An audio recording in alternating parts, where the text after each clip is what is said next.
రాష్ట్రంలో ఉన్న APCOS outsourcing contract ఉద్యోగులను పర్మనెంట్ చేయాలని చెప్పి రాష్ట్ర వ్యాప్తంగా జూలై 30, 2020 తారీఖున అన్ని కలెక్టర్ ఆఫీసుల వద్ద ధర్నా చేయాలని చెప్పి AP APCOS outsourcing employees federation తరఫున పిలుపునిస్తా ఉన్నాం.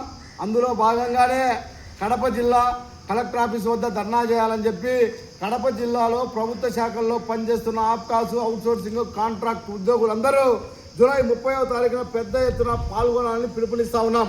దీంట్లో ప్రధాన డిమాండ్లు ఆప్కాస్ కాంట్రాక్ట్ అవుట్సోర్సింగ్ ఉద్యోగులను పర్మనెంట్ చేయాలి. పర్మనెంట్ చేసే లోపు వాళ్లకు కనీస వేతనం, సమాన పనికి సమాన వేతనం అమలు చేయాలి.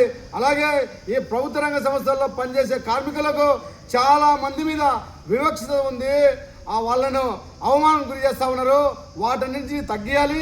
అలాగే చాలామంది కార్మికులకు నెలకు 4 వీక్లీ ఆఫ్లు ఇవ్వడం లేదు, అలాగే సంవత్సరానికి 35 రోజులు సెలవులు ఇవ్వడం లేదు, అలాగే పండగ సెలవులు ఏవైతే ఉన్నాయో ఇవ్వడం లేదు. ఈ ప్రభుత్వ రంగ సంస్థల్లో పనిచేసే వాటిలలో ప్రధానంగా ప్రభుత్వ ఉద్యోగులు contract outsourcing daily wage APCOS ఉద్యోగుల మీద వివక్ష చూపిస్తా ఉన్నారు. వీటన్నిటిని అరికట్టాలి, పర్మనెంట్ చేయాలనే ఉద్దేశంతోనే ఈ ధర్నా కార్యక్రమం చేస్తా ఉన్నాం. ఈ ధర్నా కార్యక్రమానికి ఎవరైతే Apcos outsourcing contract daily wage contingency కార్మికులు ఉన్నారో వాళ్ళందరూ పెద్ద ఎత్తున పాల్గొని మనం నిరసన తెలియజేయాలి. మన హక్కులను మనం సాధించుకోవాలంటే పోరాటం ద్వారానే సాధ్యం తప్ప మరొకటి కాదని చెప్పి మీ అందరికీ తెలియజేస్తూ రేపు జూలై 30 తేదీ జరిగే ధర్నాలో పెద్ద ఎత్తున కార్మిక వర్గం అందరూ పాల్గొనాలని పిలుపునిస్తా ఉన్నాం.